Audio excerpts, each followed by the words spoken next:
Good evening, I'm Pygul Rules, and welcome back to Nick or Treat. Tonight we have a Doug episode. Yay!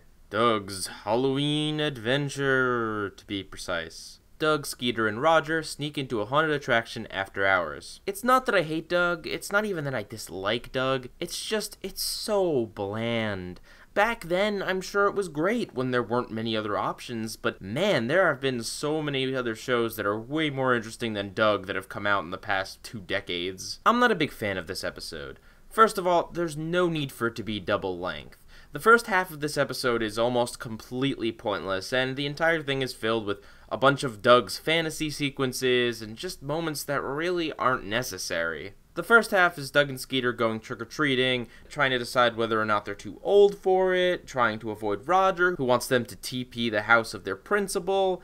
It's all pretty standard fare. The main focus of the episode, though, is that Skeeter wants Doug to go on this haunted ride with him, and Doug's too much of a chicken to do so. And in that aspect, it's very similar to an episode of a different show that I like quite a bit. Unfortunately, though, that's where the similarities end. So Doug agrees to go on the ride with Skeeter eventually, mostly because he wants to impress Yoga Jones, Patty Mayonnaise. But of course, the park closes before they can get on, and they have to sneak in at the urging of Roger. The last third of the episode is focused on the ride itself, and Doug and Skeeter and Roger get stuck inside of it. Doug and Skeeter try to look for a way out, while Roger tries to scare the pants off Doug and Skeeter. Meanwhile, they run into this ghost that apparently owned the house originally before it got turned into a ride. Then they get revenge on Roger. It's not really like the entire premise is a cliche, so much as it's just a bunch of little cliches built up upon each other. Characters wondering if they're too old to trick-or-treat. Characters being afraid of going on a haunted ride. Characters getting stuck in said haunted ride. Characters looking for the bad guy when the bad guy is, of course, just trying to trick the good guys. There's nothing fun or imaginative here.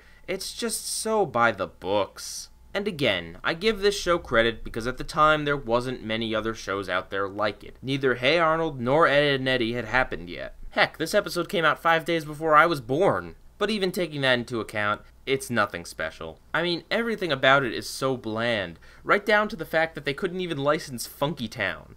Yes, they actually call the theme park Funky Town, and the bus that takes them there is playing a knockoff version of Funky Town. Also, Doug's fantasies are about Montana Jack or some other Indiana Jones ripoff. The ending does something that is a very big pet peeve of mine that shows do a lot. They have an episode that's supernatural, and then they have the characters realize that, oh, hey, everything has a logical explanation and there was actually no supernatural forces that happened in the episode. And then, in the last few seconds, the camera pans to reveal that, oh wait, no, there actually is something supernatural, lol. Or in this case, they reveal that the ghost they've been with is an actual ghost and not just someone who works at the park. This doesn't bother me when it happens in shows about monsters, but when it's a show that's supposed to take place in a slightly exaggerated version of the real world, I just don't understand why you would want to break immersion for that. Is it really worth it? Is it that funny? Is it that punchy to do that at the end? I don't understand why so many shows do this, and it really just bothers me. But I know,